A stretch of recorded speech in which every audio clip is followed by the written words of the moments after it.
বন্ধুরা দেখতেই পাচ্ছ আজকে আমার বাড়িতে একটা রান্না হচ্ছে, তো আমি জুম করে করে তোমাদের দেখাচ্ছি এটা কি হচ্ছে। আলু, ধনেপাতা, পেঁয়াজ টিয়াজ সবই আছে। এই যে তেঁতুলের পাল্প, এই যে দেখতেই পাচ্ছ মা খুলে দিলে। আমার একটু নাচিয়ে নাচিয়ে দেখাও তো। এখন আমাদের বাড়িতে আজকে আলু কাবলি বা চানা হচ্ছে। দুটোই বলা হয় একই, কিন্তু আমি দুটোই বললাম। কি সুন্দর দেখো, মিষ্টি সবকিছুই আছে। এই যে আলু দেবে মা বানাবে, তখন আমি তোমাদের ডিটেলসে সবকিছুই বলে দেবো। মা, এটা কিরকম তুমি বানাচ্ছ? একটা মশলা তৈরি করেছো তো, মশলাটা কই?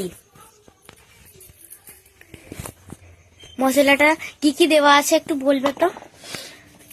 ধনে, গোটা জিরে, ধনে, গোটা জিরে, পানমৌরি, গোলমরিচ, গোটা লঙ্কা। শুনতেই পাচ্ছ?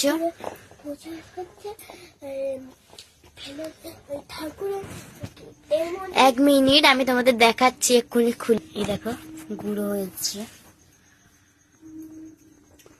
মশলাটা আর একটু ভালোভাবে হবে। এই যে আমি নাচিয়ে নাচিয়ে দেখাচ্ছি। এটার গন্ধ উড়ে যাবে বলে মা বলেছে ঢাকা রাখতে, কারণ এটার গন্ধ না থাকলে, এটা না থাকলে আলু কাবলি এতটাও ভালো লাগবে না। এই না, আলুটা সেদ্ধ হয়েছে। এটা নুন দিয়ে সেদ্ধ করতে বলে, দেখেছো? এই তেঁতুলের পাল্পটা দেখি আমার, এই যে এগুলোটা খুব টক কিন্তু। তো আজকে ডিটেলসে আজকে তাহলে, হ্যাঁ পুরোনো আলু হলে না, পুরোনো আর একটু নতুন আলুতে কেমন একটা কাঁচা কাঁচা ভাব থাকে। তো তোমরা যদি এটা বানাও তাহলে তুমি বাড়িতে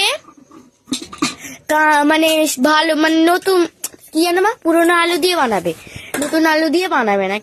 কারণ নতুন আলুতে একটা কাঁচা কাঁচা ভাব থাকে, ওটার জন্য আরো ভালো লাগে না। কিন্তু আমাদের বাড়িতে নতুন আলু ছিল বলে ওটা দিয়েই মা বানাচ্ছে। এর উপরে নেই, জানলার উপরে। তো দেখতেই পাচ্ছ এই যে সিটি করতে আবার আলু দিয়েছে সিদ্ধ করতে। ও, এখনো কাঁচা কাঁচা আছে বলে আবার মা সিদ্ধ করতে দিয়েছে ডবল ডবল। তো আজকে এই পর্যন্ত ভিডিও। তোমাদের নিচে ডেসক্রিপশনে আমি বলে দেবো কিরকম কিভাবে বানাতে হবে। মা অনেকটাই কেটে ফেলেছে।